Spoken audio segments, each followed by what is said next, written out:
Bienvenidos, hermanos, como decía Luis ahora, tanto a los que estáis lejos como a los que estáis muy cerca.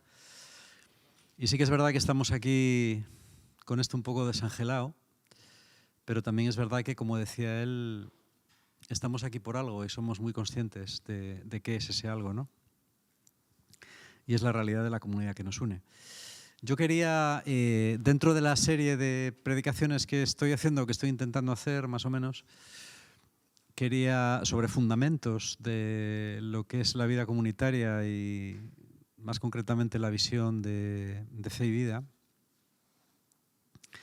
quería dedicar la charla de hoy a hablar de un tema que no es muy tratado, no se habla de él mucho, aunque es un tema que siempre está ahí, es un tema bastante polémico, ¿no? Y es el tema de la obediencia, que para mí siempre va enmarcado en otros dos aspectos más, ¿no? que son inseparables desde mi punto de vista, al tema de la obediencia, como son el diálogo y la confianza. Entonces, yo voy a exponer una serie de ideas que considero fundamentales, nada importante ni muy novedoso, pero sí cuestiones que me parece esencial volver a recordar y que todos comunitariamente tengamos claro, ¿no? A ver, el tema de la obediencia es un tema del que no se habla mucho. Es muy raro que en una predicación, en una parroquia o en un retiro siquiera se hable de este tema, ¿eh? No es de los temas más populares en absoluto. Y es curioso porque es un tema muy importante y es un tema que, por ejemplo, en los documentos eclesiásticos aparece muchísimo. Aparece con mucha frecuencia en todos los documentos magisteriales, también en el Catecismo de la Iglesia Católica, por supuesto en el Código de Derecho Canónico, etcétera, ¿no? Y no es de extrañar porque se trata de un tema fundamental dentro de la vida de la Iglesia. Posiblemente no hay aspecto más malentendido y más controvertido y que más haya dado que hablar y que, por supuesto, más problemas haya dado a lo largo de toda la historia de la Iglesia que este. Por eso no es de extrañar que esté tan legislado, ¿no? De hecho, finalmente la legislación no es más que una indicación, una invitación o una coerción a la obediencia. Tanto las leyes eclesiásticas como las leyes civiles finalmente pues no son más que eso, ¿no? Cosas que debes hacer, cosas que no debes hacer, ¿no? Entonces es un tema muy importante que se vive de formas también muy distintas. A mí me llama la atención porque en la sociedad, en principio, la obediencia no se discute. Sí que causa fricción también, al igual que en la Iglesia, pero en principio no se discute, ¿no? Yo esta tarde he estado viendo, por ejemplo, una serie de Netflix. Netflix ahora hace reportajes deportivos sobre aspectos importantes, ¿no? Como son pues, la Fórmula 1, por ejemplo, tiene una serie o otras, ¿no? Que es acompañar a los deportistas. Yo estoy viendo ahora una sobre los All Blacks, para aquellos que no lo sepan. Los All Blacks son la selección de rugby de Nueva Zelanda, el equipo más mítico, ¿no? De rugby que existe, el más laureado hasta ahora. Yo no es que sea un fan del rugby, pero sí que me gusta ver partidos. Es un deporte que siempre me ha gustado, ¿eh? Nunca he podido practicarlo porque no tengo condiciones atléticas, ¿no? Para hacerlo, pero sí me gusta verlo. Y yo esta tarde, y esta mañana que he estado viendo algunos aspectos de la serie, ¿no? Mientras hacía ejercicio y tal, y ya pensaba hablar de esto, claro. Y es curioso, ¿no? Porque vas viendo en un equipo deportivo de élite, sometido a mucha presión, vas viendo el rol que juega la obediencia. Tú ves el papel del seleccionador, que además es un tío que lleva, no sé si 22 años siendo seleccionador de Nueva Zelanda, de rugby, un tío mítico. Y ves la relación con los jugadores, ¿no? Es decir, los jugadores siempre le llaman sir, señor, cosa que aquí en España, por ejemplo, no se haría. Vale, yo no creo que a Luis Enrique le llamen señor los jugadores, ¿no? Bueno, ahí sí, quizás es un tío también porque es un tío mayor, ¿no? de más edad. Y ves que hay toda una serie de rituales, desde la manera de que él se dirige a ellos o que ellos se dirigen a él, ¿no? Es decir, muy asumidos, incluso en comportamientos que parecen un poco, desde fuera, parecen un poco llamativos, ¿no? Por ejemplo, yo qué sé, pues decirle a un jugador hiperprofesional que ha jugado, yo qué sé, 80 partidos con los All Blacks, has fallado un pase, ¿no? 20 flexiones. Mira, tío, vamos a ver, falla un pase en un entrenamiento, 20 flexiones, pero a ver, que tengo 5 años, pero no rechista a nadie. Es decir, tú has fallado el pase y haces las 20 flexiones, ¿no? Que tampoco te hacen mucha falta porque estás súper cachas. Es decir, 20 flexiones más o menos no te van a... Pero son una serie de rituales. Y esos rituales, bien llevados y bien asimilados por todo el grupo, al final crean una cosa que es excelencia. Por supuesto, toda la base, y eso lo percibes también ahí, como en otros lugares, ¿no? de alto desempeño deportivo o de otro tipo, la obediencia siempre está marcada por unas relaciones de respeto muy evidentes. El respeto, por ejemplo, del entrenador hacia los jugadores o al revés. Por ejemplo, en la última convocatoria él decía, bueno, mira, pues de los 5 habituales los he dejado fuera, voy a meter a 5 chicos más jóvenes. Dice, a los convocados nunca se lo digo. Yo paso la lista a la prensa y dejo que se enteren por la radio. Pero a los no convocados, sobre todo si han estado muchos partidos con los All Blacks, los llamo uno a uno personalmente. Y les digo que no van a jugar. ¿Y por qué?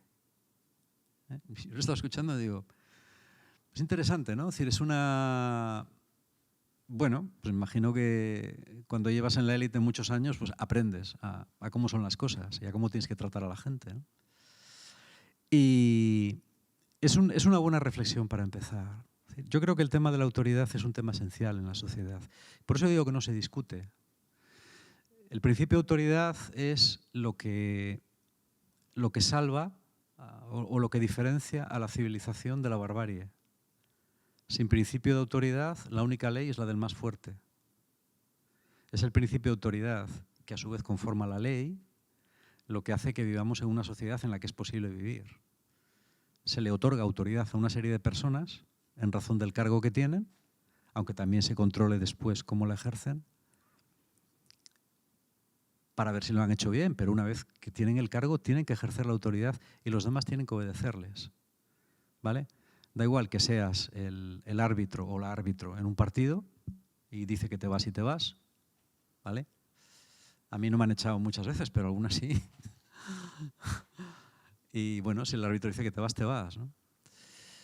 Independientemente de que tú creas que es justo, o que es injusto, o que es un imbécil, o lo que sea, pues coges y te vas, porque la norma es así. Y si un policía te manda que te pares, aunque te parezca que, bueno, pues que es un policía que a lo mejor pues terminó la ESO mal, pues tienes que obedecerle porque él es más que lo que representa, ¿no?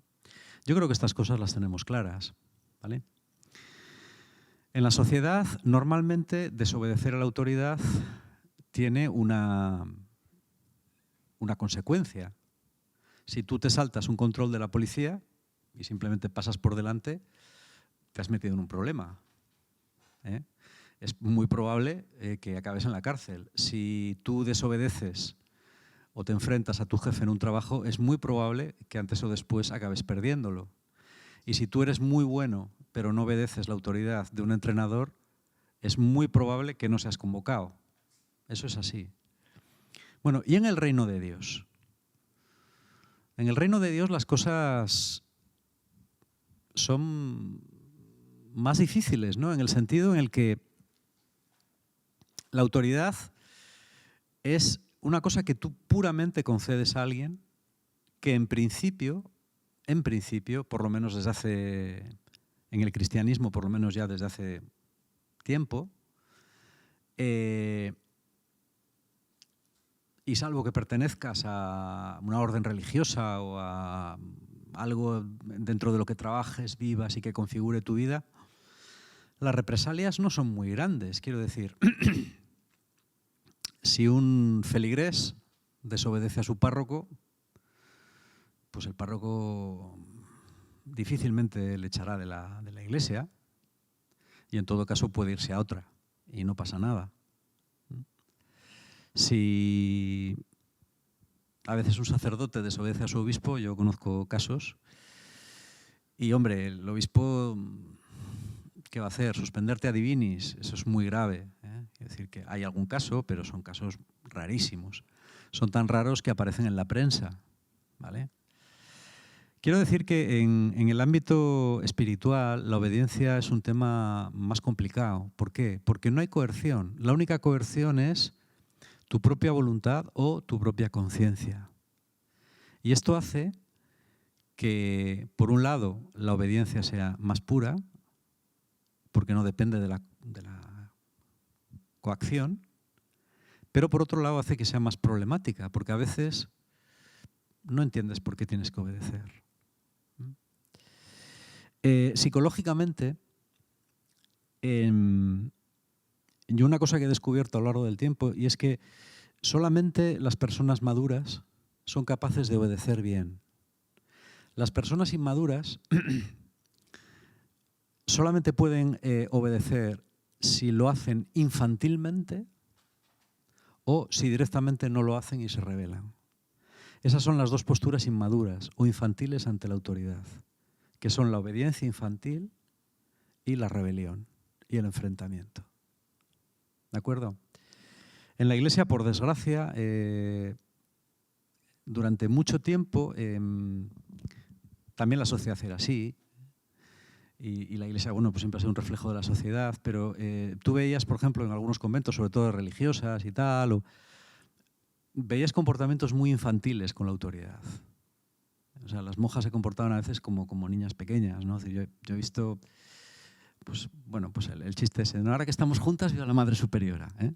Estas cosas así un poco, bueno, pues un poco infantiles, ¿eh? Y se veía esa especie de infantilismo, ¿no? Yo a veces lo he visto hasta en jerarcas de la Iglesia, pues con bueno, pues una manera de un poco filial, ¿no? Es decir, se hablaba mucho, pues eso, de la paternidad, ¿no? El patriarcalismo del que tanto se habla despectivamente ahora se daba no solamente con respecto a las mujeres, sino también con respecto a los hombres. Es una bobada que las feministas reivindiquen el patriarcalismo, porque también se daba un matriarcalismo. En un convento de religiosas se daba el mismo defecto, solo que encarnado en una mujer en lugar de un hombre, por lo cual el patriarcalismo, como ahora se ataca, no tiene género, pero puede darse también por parte de las mujeres y entonces se llamaría matriarcalismo. Viene a ser lo mismo, ¿eh? Pero en todo caso es una actitud inmadura ante la autoridad. Es decir, tú no tienes que mostrarte como un inferior o como un niño para reconocer a la autoridad. Es posible que un cierto tratamiento de respeto, como hacen los All Blacks, que son unos tíos muy machotes, os lo digo yo, hacia su entrenador, sea necesario, pero en todo caso no ves una actitud infantil. ¿Vale? Quizás un poco filial a veces sí, sobre todo por la edad, pero no es una actitud infantil. Igualmente infantil es la actitud del que desobedece, ¿eh? O del que sencillamente no es capaz de obedecer la autoridad. Yo a lo largo de mi vida, el ser viejo tiene algunas ventajas y una de ellas es que vas cogiendo experiencia y vas viendo, ¿eh? Yo he visto mucha gente, empezando por mí mismo, yo he visto los defectos que yo he tenido en mi obediencia también, ¿no? Como todo el mundo, y vas viendo los de los demás, ¿eh? Con respecto a ti, si llegas a ser algo de autoridad o con respecto a otras autoridades. Y ves que hay gente que es incapaz de reconocer que la voluntad de alguien prevalezca sobre la suya. Contrariamente a lo que se piensa o contrariamente a lo que esas personas pueden percibir, eso no es una señal de fortaleza, es una señal de debilidad. ¿Por qué? Porque una persona, cuanto más herida tiene su autoestima y cuanto menos se considera que vale, más le cuesta obedecer. Porque percibe la obediencia como un nuevo menoscabo a su autoestima o a su capacidad de autodeterminación o de decisión. Es lo mismo que explica que las personas más inseguras son las más tajantes y las más intransigentes. Discutir con una persona insegura es a veces muy complicado porque generalmente, como son conscientes de esa debilidad que tienen, intentan, sobrereaccionan con una actitud intransigente o tajante. Las personas con una baja autoestima suelen reaccionar de la misma manera, con una actitud que no acepta ningún criterio por encima del suyo, porque tienen un concepto tan malo de su propio criterio o de su propia valía que cualquier cosa que se les superponga lo consideran un menoscabo y no están para menoscabos. Normalmente una persona con una autoestima buena no le cuesta obedecer, porque sabe que lo hace porque quiere y en el fondo bueno, puede permitírselo, no necesita demostrar nada a nadie, menos a sí mismo. Vale, o sea que la primera idea que yo querría destacar es esta.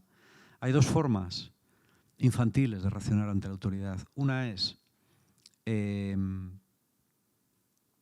obediencia infantil, la obediencia o la famosa obediencia ciega, que muchas veces yo creo que malamente, porque yo creo que Jesús no la enseñó nunca, ni la practicó nunca, y el ejemplo siempre en esto como en todo lo demás tiene que ser la propia figura de Jesús que conocemos a través de los evangelios.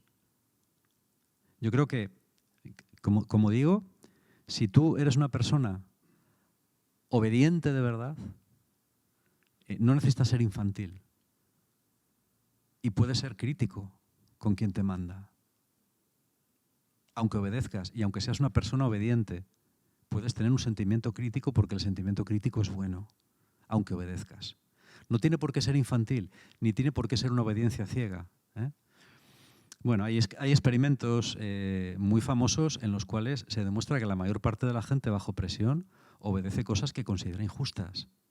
Son pocas las personas que tienen el criterio suficiente como para el famoso experimento de Milgram, era, ¿no? El del año 61, en la Universidad de Yale, que él, bueno, es un experimento muy famoso en psicología conductual, en psicología social. Él mandaba dar descargas eléctricas que eran falsas a personas que eran actores. La gente que hacían como que les dolían mucho las descargas, incluso se avisaba a los participantes que las descargas podían tener repercusiones en la salud cardiovascular de las personas, y sin embargo muchos de ellos seguían aplicando las descargas fingidas porque el doctor, el experimentador, les decía que lo hicieran. ¿Vale? Cuando Hannah Arendt, también en el año 61, escribió La banalidad del mal sobre el juicio de Eichmann, ella dice eso, es decir, Eichmann, la defensa que hizo de haber organizado las vías de trenes que mataron a millones de judíos fue que él solo obedecía, que él era un instrumento de obediencia y que no quitaba ni ponía. Eso llevó a Arendt a esa famosa expresión, ¿no? El mal es banal. El mal es banal porque la gente en determinadas ocasiones tiende a obedecer lo que le manden y se libra de su conciencia. Claro, esto es una barbaridad. Nunca puedes obedecer por encima de tu conciencia, porque dice Pablo que aquello que no se hace según conciencia es pecado. Te mande quien te mande, lo que sea, si tienes que pasar por encima de tu conciencia, no lo puedes hacer. Quien sea. Porque sobre la conciencia no hay nada. Nada puede pasar sobre la propia conciencia. Cuando es una conciencia, sobre todo cuando es una conciencia honesta, cierta y bien formada. Por eso el infantilismo o la obediencia ciega son una perversión de la verdadera obediencia. Y la otra parte, la oposición o la negación, también. Yo una cosa de la que me he dado cuenta es que la gente que tiene problemas para obedecer siempre tiene problemas de autoestima. Es decir, eso es como una regla matemática. Siempre, en el fondo, aunque parezca una persona muy segura y muy así, tiene una mala autoestima. Y también me doy cuenta de que por lo general, cuando alguien, tú das una orden o haces una sugerencia y la persona no lo va a hacer, no te dice, no lo voy a hacer. Normalmente te dice que sí lo va a hacer. o no te dice nada. Y a veces hay una especie de desobediencia pasivo-agresiva, que es, hago lo que dices pero lo hago mal, o no lo hago a tiempo, o lo hago ostentosamente de mala gana, ¿vale? Yo creo que eso es peor que decir que no. A mí me encanta cuando alguien me dice, mira, no, eso no lo veo, no lo voy a hacer. Porque ahí te da una posibilidad de dialogar. Pero cuando la persona simplemente lo que hace es, consciente o inconscientemente, es boicotear, hacerlo mal, hacerlo de mala gana, hacerlo... Pues entonces el perjuicio que se hace es mayor, porque tú estás con una idea, la persona está con la suya propia y al final no sale nada. Y al final se crea una sensación de desentendimiento y de resentimiento, que es muy difícil de evitar. ¿Vale? Hay que tener mucho cuidado con eso. Es decir, cuando una cosa no podemos hacerla o no queremos hacerla o no lo vemos, hay que decir, mira, no lo veo. No lo veo, ya está. ¿Vale? Bueno, por eso entro en la segunda cuestión, que es la cuestión del diálogo. La obediencia tiene que ir siempre dialogada. Si vemos el ejemplo de Jesús, Jesús es una persona que se deja convencer. El Dios del Antiguo Testamento es alguien que se deja convencer. Es alguien que se deja convencer. Es alguien que se deja convencer por Moisés. Es alguien que se deja convencer por Abraham. Y si hubiera 30 justos, y si hubiera 20, y si hubiera 10... Es alguien que cambia de parecer cuando la gente entra en ese diálogo de autenticidad con él. Porque lo que Dios quiere es que la gente viva en su verdad. Cuando la sirofenicia le pide a Jesús que cure a su hija y Jesús le dice no, porque yo he venido a las ovejas perdidas de la casa de Israel y tú no eres de Israel. Jesús la pone en su lugar, es decir, tú que pasas de mi religión y que pasas de mi raza, no vengas ahora a aprovecharte de mí porque sabes que curo, aunque no creas en el Dios quien yo soy y de quien soy hijo. Jesús primero la pone en su lugar. No. No está bien dar el pan de los hijos, de coger el pan de los hijos y dárselo a los perros. Bueno, los judíos amaban perros a esta gente, a los alrededor. O sea que Jesús utiliza una frase hecha. Pero la mujer le responde y entra en diálogo. Sí, pero también los perros comen lo que cae de la mesa de los hijos. Y Jesús le dice, grande es tu fe. Que sea como has dicho. Es decir, el no inicial es sustituido por un sí a través del diálogo. Y el diálogo siempre es eficaz, ¿vale? Yo creo que no puede haber obediencia sin diálogo. Bueno, quizás hay veces que hay que... Vamos a ver. Si estamos montando, por ejemplo, un campamento juvenil y yo te digo, por favor, pon esa escalera ahí. Tú no puedes decir, no, vamos a dialogar. Vamos a dialogar. Si la pongo o no la pongo, si la pongo ahora o la pongo más tarde, o si la pongo ahí o 1 metro a la derecha. Bueno, vamos a ver, eso es absurdo. Sin embargo, si a alguien de tu comunidad le tienes que decir, mira, yo creo que Fe y Vida tenemos la idea de abrir una comunidad en Buenos Aires y necesitamos gente que vaya. Y tú vas a ir. Y de hecho, ya te hemos sacado el billete, sales mañana por la mañana. Hombre, eso no es forma de hacer las cosas. Primero debes dialogar con la persona. Tú te ves, no te ves, hemos pensado esto. Y a partir de ahí la persona tendrá que tomar su decisión. Pero siempre a través del diálogo. Esto es muy importante. Y el diálogo tiene que ser sincero. Mirad, os voy a hacer una confesión personal. De todas las cosas de la vida cristiana y de la vida de comunidad, la cosa que más me cansa, con diferencia sobre todas las demás, es tener conversaciones inútiles. Conversaciones que no sirven para nada. Es decir, conversaciones en las que tú hablas, la otra persona habla, llegas a un acuerdo y ese acuerdo no se cumple nunca. Y dices, a ver, qué raro, ¿no? Si yo pensé que habíamos llegado a un acuerdo. Pero no es así. Y a veces vuelves a quedar otra vez y dices, vamos a ver, ¿podríamos quedar en esto y en esto y en esto? Sí, pero ¿lo ves? Sí. ¿Pero realmente lo vas a hacer? Sí. Vale, ¿está todo claro? Sí. Pues no. Y te preguntas por qué. Es decir, a mí me pasa mucho, porque es agotador.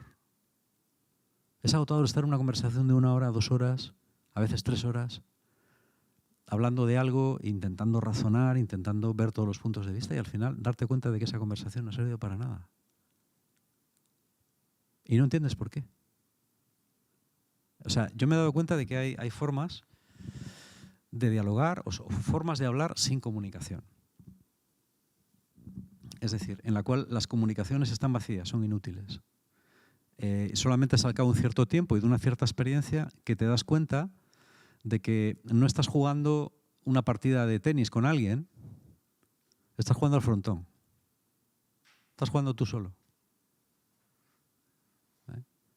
Te vas a casa con la idea de que has jugado con alguien, de que has intentado dialogar, comunicarte con alguien, pero no es así.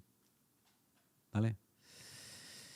Yo siempre digo que, bueno, pues yo creo que hay un problema a veces de que no sabemos comunicarnos, pero también hay un problema de que esto es muy típico en ciertas culturas. Yo siempre digo que, es una tontería, pero yo siempre me he entendido mucho mejor con los alemanes que con los italianos. En Alemania hay una cultura que tienes que conocer, si no has tratado mucho con gente de allí, porque los alemanes, o muchos de ellos, tienden a parecer como bruscos y maleducados. ¿Vale? Es decir, si te dicen que no, normalmente es que no. Si tú invitas a un alemán a que pase 15 días en tu casa o a que venga a visitarte, vendrá a visitarte. Pero sin ningún problema. O sea, no entenderá que si tú le has invitado no quieres que vaya, que le has invitado por pura formalidad. Eso con esta gente no lo hagas. No lo hagas. Porque normalmente es así. Es decir, si una cosa le parece mal, te va a decir que le parece mal. ¿Vale? Es una cosa curiosa, ¿no? Es igual que, por ejemplo, sonreír en Rusia. En Rusia no se sonríe, a no ser que tengas un motivo para sonreír. Si tú a una persona desconocida le sonríes, probablemente te va a preguntar si os conocéis de algo. Porque la sonrisa falsa se considera, perdón, la sonrisa entre desconocidos se considera falsa. ¿Vale? Esta manera de ser, bueno, los alemanes tienen fama de cabezas cuadradas entre nosotros por eso, ¿no? Pero es por esta razón.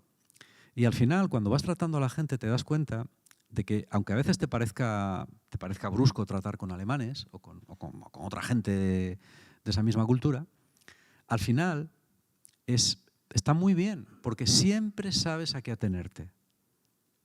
Sí es sí, no es no, y a las 7:15 es a las 7:15. Ayer leía en Quora una respuesta en inglés. Decía uno, ¿cómo se llevan los alemanes y los ingleses? Y decía uno, mira, yo soy inglés. Dice, y lo que son los alemanes es esto.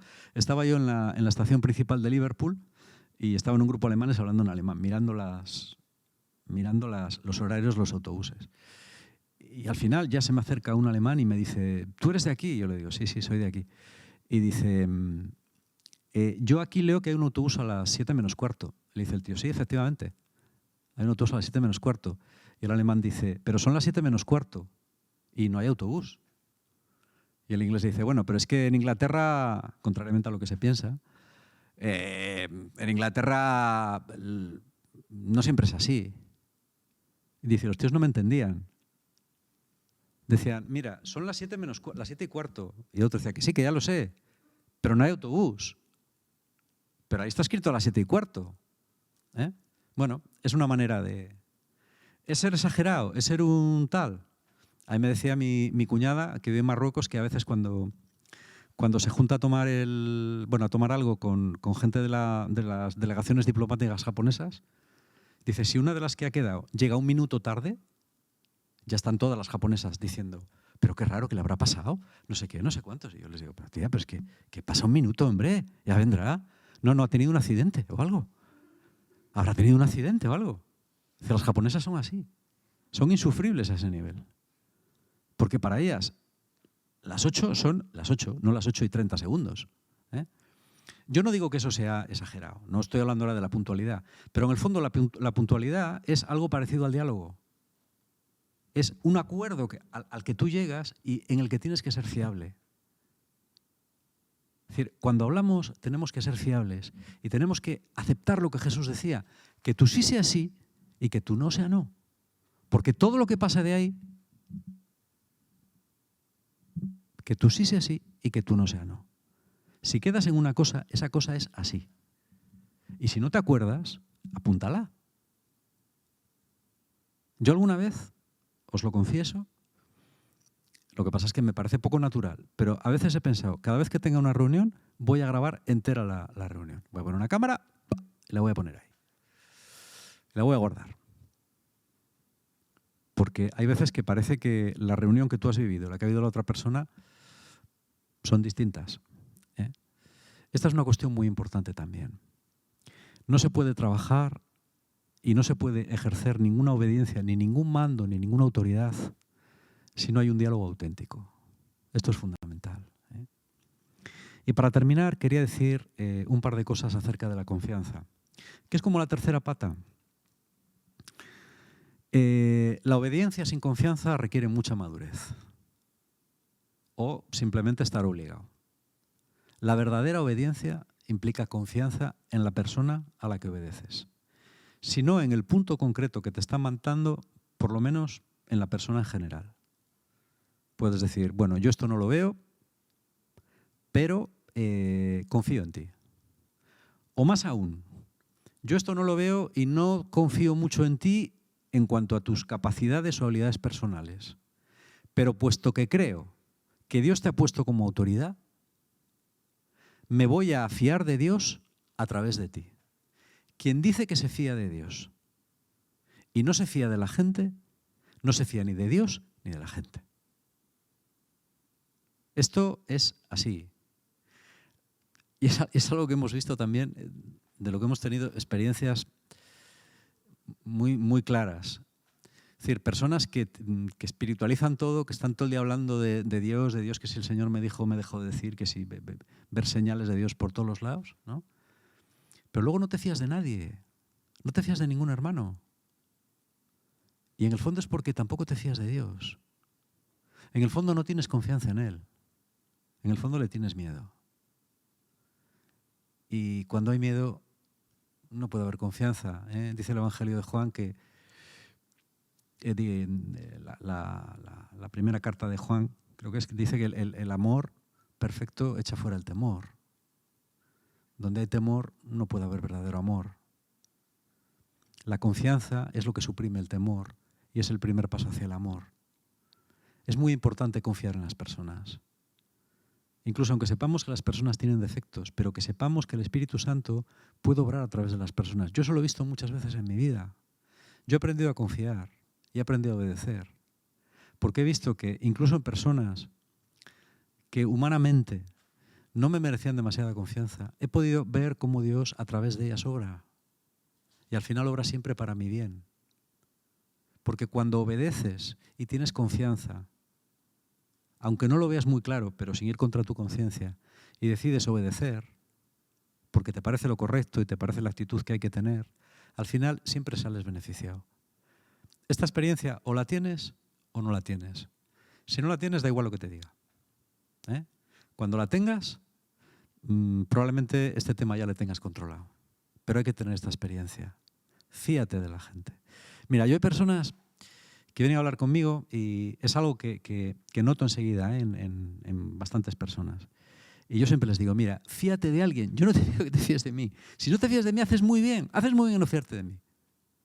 Yo no tengo nada especial para que te fíes de mí. Pero por el amor de Dios, fíate de alguien. Elige a alguien en el mundo. A un hombre o a una mujer, a un cura o a un no cura, a quien tú quieras. Pero elige a alguien y fíate de él. Porque no vas a curarte hasta que no confíes en alguien. No vas a poder tener una verdadera fe y fiarte de Dios hasta que no te fíes de alguien.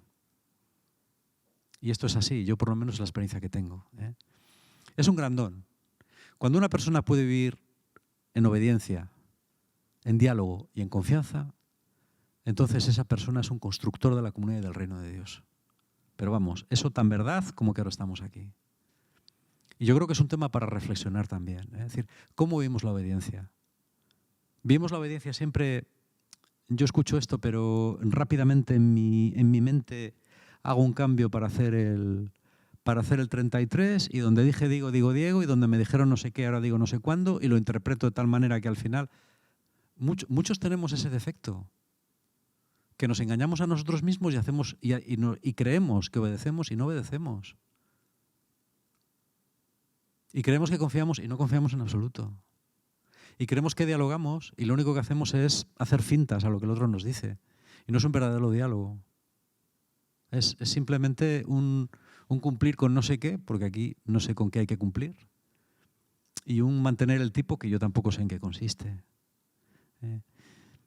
Creo que es un tema para reflexionar. Es un tema que humildemente os propongo que reflexionéis sobre él. A mí me ha ayudado mucho pensar sobre él y darle vueltas, ver mis propios defectos. Lo mucho que he tenido que aprender, lo que me queda, pero por lo menos los principios los tengo claros, o creo que los tengo claros. Y es lo que os quería